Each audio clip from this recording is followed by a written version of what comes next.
Ruth Calder stood in the Bar C corral with a survey chain stretched across her boots, and 20 men watching her lose her ranch by inches. A railroad buyer waited at the fence with a forced sale paper folded in his hand. If Ruth did not stop the false cattle shortage, the bank could take the ranch in 9 days. Orrin Mace held one end of the chain.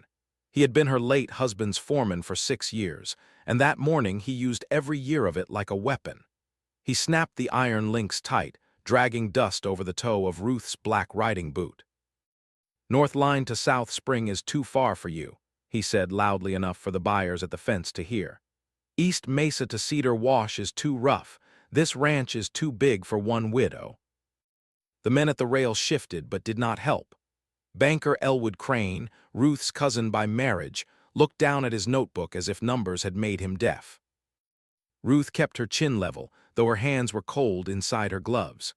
Behind Orrin, a thin man in a gray coat studied the Bar C like he had already bought the shadows. Orrin lifted a brass padlock key on a rawhide thong. "Even your lower gates are beyond you, Mrs. Calder. Sign the protection sale, and we'll keep you in the house till spring." The word keep landed worse than sale. That was when a rider stopped beyond the corral gate. He sat a dun horse with rain scars on its neck and a saddle blanket patched in 3 colors. His hat was plain. His coat was dust gray. He had the lean look of a man who had slept more often under weather than under shingles.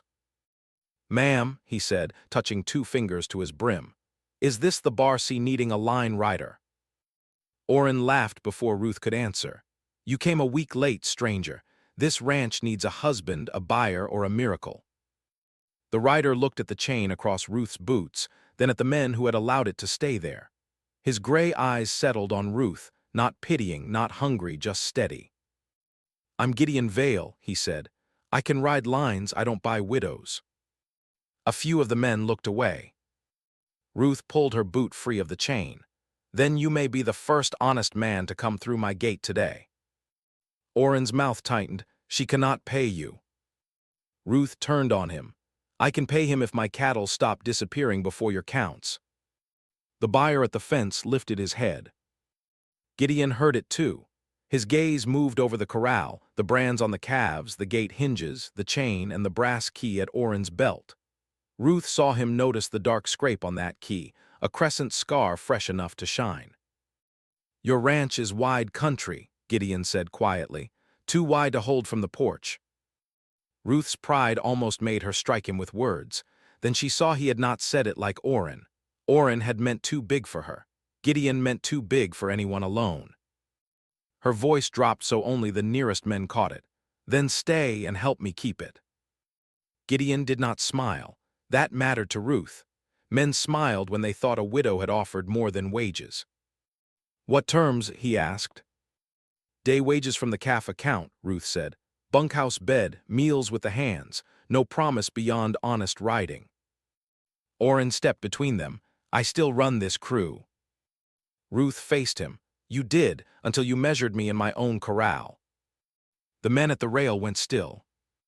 Gideon swung down. He did not come close enough to crowd her. He picked up the loose survey chain and laid it over the fence rail where it could not touch her again. "I'll ride the north line before noon," he said. "If cattle are leaving this ranch, they're leaving tracks." Elwood Crane closed his notebook. "Ruth, be sensible. Your husband's note matures in 9 days. If the spring count falls short, the bank will require a sale." The buyer unfolded the forced sale paper just enough for Ruth to see the blank line waiting for her name. By sundown, he expected a signature. In 9 days, Elwood expected the rest. Ruth looked at her cousin by marriage, remembering how he had cried at Thomas's burial, and then counted the ranch debt before the flowers browned. "Then count right," she said. Orrin's laugh came back colder. "Counting right won't put 300 missing beeves back in your pasture." "No," Gideon said, looking toward the South Ridge, "but tracks might." If frontier love stories with grit, clean romance, and hard-won homes are your kind of trail, subscribe for more. He took the lower bunk that evening, the one nearest the door, after laying his bedroll where anyone could see it. Ruth watched from the cookhouse porch while the hired men tested him with silence. Gideon answered silence well. He mended one cinch, sharpened no weapons, asked for no whiskey, and left his pay terms written on a feed crate with Ruth's name at the top and his beneath it. That small courtesy warmed her more than she wanted it to. She had buried Thomas Calder 11 months earlier, after fever took him in 3 nights. Since Thomas died, every man tied to the Barcy had spoken as if grief had emptied her head. Gideon only asked where the south fence sagged. At dawn, they rode the north line together because Ruth refused to be left behind on her own land. The Barcy spread under pale light, 1,000 hard acres of grama grass, cedar breaks, wind-cut draws, and 2 springs that had kept Calder cattle alive through 3 dry summers. Gideon let his horse walk slow near each cut of wire. He read dust the way some men read scripture. Here, he said near a wash where the fence had been stapled too neatly. Hooves cross south, then back north, not strays. Ruth leaned from her saddle. The prints were scuffed by brush, but she saw the pattern after he showed her. A dozen cattle had been moved through, then the fence closed behind them. Only a Barcy hand would know which wash hid the staples from the main trail. Could coyotes push them? She asked. Coyotes don't carry fencing pliers. She almost smiled. He saw it and looked away, giving her dignity before taking warmth. That was the first moment Ruth feared him a little, not because he was dangerous, because he was careful. By noon, they reached the old windmill above Cedar Wash it had not pumped in weeks. Orrin said the rods were worn. Gideon lifted the cap and found the rod pin turned backward. Man who did this wanted the south pasture dry, he said. Ruth gripped the pump handle, so the herd would drift toward the lower gate. Or be driven there. Behind them, a rider appeared on the rise. Orrin Mace sat his bay with a smile that did not move above his mouth. Mrs. Calder, he called.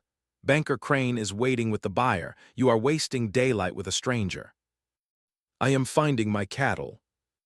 You are risking the house. Orrin's voice hardened. And you, Vale, are risking more than day wages. I know the Army remount agent in Messilla. A drifter accused of trespass will not get a horse contract. Gideon's jaw moved once. Ruth looked at him then. The patched blanket, the lean horse, the careful way he counted oats all made sense. You have a remount bid? She asked. Had one, Gideon said, if my references stay clean. Orrin leaned on his saddle horn. Ride off now and they stay clean. Crane freezes the calf account at sundown, Orrin said. After that she cannot pay a hand including you. Ride away before noon and your name stays clean. Ruth saw Penn hear it. She saw Miguel's mouth tighten. Orrin had not only threatened her land, he had put every supper pail, feed sack, and bunkhouse wage under his thumb before the sun went down. Ruth waited for Gideon to look at the horizon, to calculate the cost, to remember that she was a widow with a failing note and a foreman's trouble. Instead, he looked at her hand on the pump handle. Mrs. Calder hired me to ride a line, he said. I'm still on it. Orrin's eyes went flat. Then both of you will be sorry by sundown. He rode away. Ruth let out a breath. You should have gone. I know. Why didn't you? He turned the pump pin in his palm. Because he expected me to. That night, Ruth fed Gideon at the windmill because neither trusted the cookhouse after Orrin's threat. Beans, coffee, and 2 biscuits wrapped in cloth made a poor supper, but he ate as if she had set a hotel table. The wind turned the mill slowly above them. Each blade groaned, and each groan sounded like the ranch asking whether it would live. Gideon handed Ruth the better biscuit. She shook her head. Take it, he said. You rode as far as I did. I own the ranch. That does not make you less hungry. The simple kindness nearly undid her. Ruth looked away toward Cedar Wash, where dusk collected like spilled ink. Thomas used to say the Barcy was not one ranch, she said. It was 12 hard places tied with wire. Was he right? Yes. Then we hold one hard place at a time. She turned back. His face was lined by firelight, plain and tired and open in a way he seemed not to know. For the first time since Thomas died, Ruth wondered what it would feel like to have a man beside her who did not want to stand over her. Gideon saw the thought frighten her. He set his cup down. "If I stay," he said, "I want it to be because you choose me after the dust settles, not because trouble made my shadow useful." Ruth's throat tightened, but before she could answer, orange light flashed across the ridge. She rose so fast her coffee struck the dirt, the tally shed. They rode hard. By the time they reached the small log shed where Thomas had kept pasture counts on carved cedar sticks, the roof was falling in. Orrin and two hands were already there, throwing dust on the flames too late and too neatly. "Lightning," Orrin said. "There is no storm," Ruth answered. "Then stove ash. Grief makes folks careless." Gideon stepped into the smoke before Ruth could stop him. A beam dropped, throwing sparks over his coat. He came out coughing with a half-burned cedar stick in his glove. Ruth took it and wiped soot away with her sleeve. 3 notches, a bar C cut, and beneath it a small triangle Thomas had used only for cattle held in the South Spring pasture. "That count was from last week," Ruth said. Orrin's eyes flicked to the stick. "Burned wood proves nothing." "No," Gideon said, voice rough from smoke, "but a man burning counts is scared of numbers." Orrin snatched for the stick. Ruth stepped back before he reached her. Gideon moved once, only enough to stand between. "Careful." "You'll draw on me, drifter," Orrin said. "No, I'll remember who reached for a widow's evidence while his own shed burned." Penn stopped throwing dust. He looked from the clear sky to Orrin's hand reaching for the burned stick, and for the first time he ignored an order from his foreman. For more clean, romantic Wild West stories where frontier women, lonely riders, and hard-won homes are tested by fire, subscribe and ride along. Elwood Crane arrived in a buggy at sunrise with the gray-coated buyer beside him, and a sale option folded in his breast pocket. He looked at the black ribs of the tally shed and sighed as if Ruth had inconvenienced him. "The note cannot wait on ashes," Elwood said. "Ruth, sign half the South Range today. Save the house, save your name, and let Orrin manage what remains." "No signature by noon means no wages and no feed credit tonight," Orrin added. "That calf account closes before supper." Ruth held the burned tally stick in her lap. "What if the missing cattle are still mine?" The buyer spoke for the first time. "Madam, cattle are money only when a man can produce them." Ruth looked toward Cedar Wash. Gideon stood near the water trough, coat sleeves scorched, face pale from smoke. Orrin had cost him already. She knew what the fair choice was. Send him away. Sign something. Keep him from the ruin falling over her.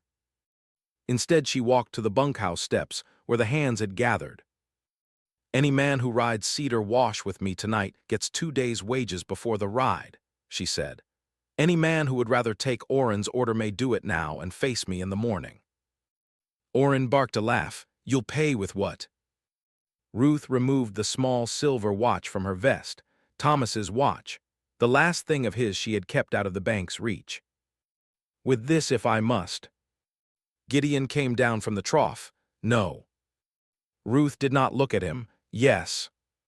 He stopped in front of her, low enough that only she could hear. "That watch is yours. So is the ranch." His eyes changed then, not with pity, with something fiercer and quieter. "I'll ride," he said. Old Miguel, who had mended Bar C saddles since before Ruth came west, spat into the dust. "I'll ride for Mrs. Calder." A young hand named Penn looked at Orrin, then at the burned shed. "I'll ride." One by one, not all but enough, men stepped away from Orrin's side. Orrin's face lost color. "You fools ride tonight, you ride into trespass. That lower gate opens onto disputed range." Ruth lifted her head. "Then why do you keep the only key?" The yard went silent. Orrin touched the rawhide thong at his belt. "Foreman keeps keys." "Not after today," Ruth said. The gray-coated buyer looked at the men choosing sides, then pointed to 2 drovers from his own outfit. "You 2 ride as count witnesses. If Mrs. Calder finds cattle, I want neutral eyes on them." At dusk, they rode for Cedar Wash with no lanterns. Gideon wanted the lead, but Ruth took it because the cattle knew her mare's bell. The sound was soft under the first stars, a dull clink Thomas had once teased her for keeping. Sentimental, he had called it. Now the bell pulled her herd out of stolen dark. They found the cattle in the wash bottom, more than 200 head bunched behind brush panels that had been dragged across a side cut. Not lost, held. Ruth's brand moved like ghosts in the dust. One buyer's drover called the first 50, the second answered the count. By the time they reached 100, no man could call the shortage an accident. At 150, Elwood stopped pretending to mark numbers. At 200, the buyer looked back toward Orrin's riders with his jaw set hard. Ruth felt the count move through the wash like a verdict spoken one animal at a time. Even the buyer's men kept their voices steady, making sure no one could later call the count widow's panic. Then Orrin's riders came down the far slope, pushing the herd toward the lower gate. "Mrs. Calder," Gideon said, "if they break through, the buyer claims they were already off your range." Ruth heard the danger. She also heard the answer. "Pen," she called, "take Miguel and swing wide. Gideon, stay on my right." "Ruth, if I cannot ride my own gate, I cannot keep my own ranch." He swallowed whatever fear had risen and nodded. "Then I'm on your right." They drove into the wash. Dust swallowed sound. Cattle bawled. Orrin shouted from the gate, ordering his men to push harder. Ruth leaned low over her mare's neck and rang the bell by hand, a wild, steady clang that cut through the herd's panic. The lead cows turned toward her. Orrin saw it and spurred straight for the gate. "Close it," Ruth shouted. Gideon raced him. The two men reached the lower gate almost together. Orrin swung down with his brass key already in hand. Gideon hit the gate from the other side and held it with one shoulder while cattle crashed against the dust behind him. Orrin jammed the key into the padlock. Ruth saw the crescent scar on the brass, the same dark scrape Gideon had noticed that first morning. Orrin turned it before remembering who was watching. The lock opened. Miguel shouted from the ridge. Penn and the buyer's two drovers saw it. Elwood Crane, who had followed in his buggy to witness Ruth fail, stood frozen beside the wash road. Ruth rode straight to the open gate, swung down, and seized the lock before Orrin could throw it aside. "Say it plain," she said, holding the open lock high. "This lower gate opens only with Orrin's split key. The missing cattle came through here because he drove them." Orrin lunged for her. Gideon caught his wrist. Orrin slammed an elbow into Gideon's burned ribs, and Gideon staggered but did not let go. Ruth stepped past them and shoved the gate shut with both hands. The cattle turned fully then, flowing back toward Bar C grass. Orrin tore free and yelled at the crew, "Push them through, I pay your wages." The nearest night rider lowered his rope and backed away from Orrin before Miguel spoke. Old Miguel raised his rope and dropped it in the dust at Ruth's feet. "No, she does." Penn dropped his rope too. The buyer's drovers looked at the opened lock, the Bar C cattle, and Orrin's key still hanging from his belt. The gray-coated buyer removed his hat. "My company buys cattle. It does not buy through a foreman hiding the owner's herd. Stop the delivery until I know what authority Mace actually had." Elwood finally found his voice. "Orrin, what have you done?" Orrin laughed wildly. "Done? I kept this ranch alive while she mourned in the house. Calder promised me South Range shares. She would have lost it anyway." Ruth walked to him. She wanted to slap him. Instead, she opened her gloved hand. "The key." He looked at Gideon, at the riders, at the buyer, at Elwood. Control left him face by face. "No." Ruth turned to the men. "Bar C riders, bring me my gate key." Penn moved first. Miguel second. Orrin reached for his saddle, but Gideon blocked the reins with one hand against his ribs. Orrin had no horse, no crew, no cattle through the gate, and no buyer willing to pretend. Penn cut the rawhide thong from Orrin's belt and placed the brass key in Ruth's palm. The weight of it was small, the change it made was not. By full dark, the herd was back inside the Bar C South pasture. Gideon rode pale and silent, one arm tight to his side.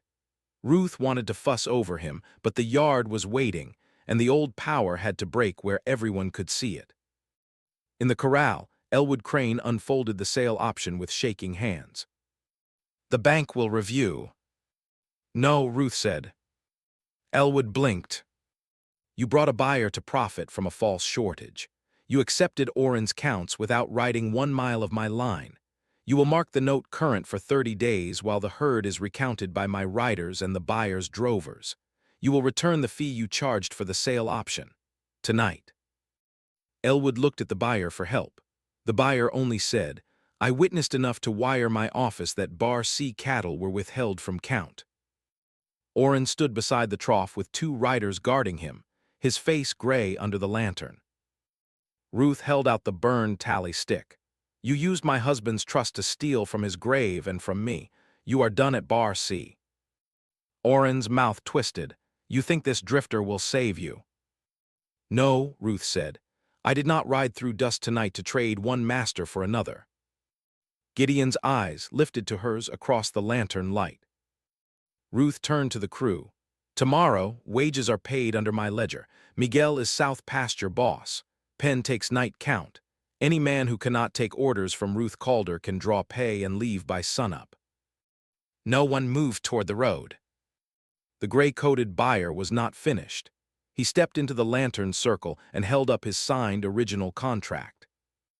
"I stopped the delivery because the herd was hidden," he said. "Now I have to know whether Mace had authority when he signed my earnest money against your South Range." Ruth felt the yard lean toward him. Men who had been ready to refuse Oren were not ready to refuse railroad money. That was the danger Elwood had counted on. Even exposed theft could be turned into a bargain if everyone became tired enough. Gideon pushed himself upright from the trough rail. Pain whitened his mouth, but his voice carried. "Ask him to name the gate." The buyer frowned. "What?" "Your contract. If it was honest, it names a delivery gate." Ruth understood and looked at Elwood.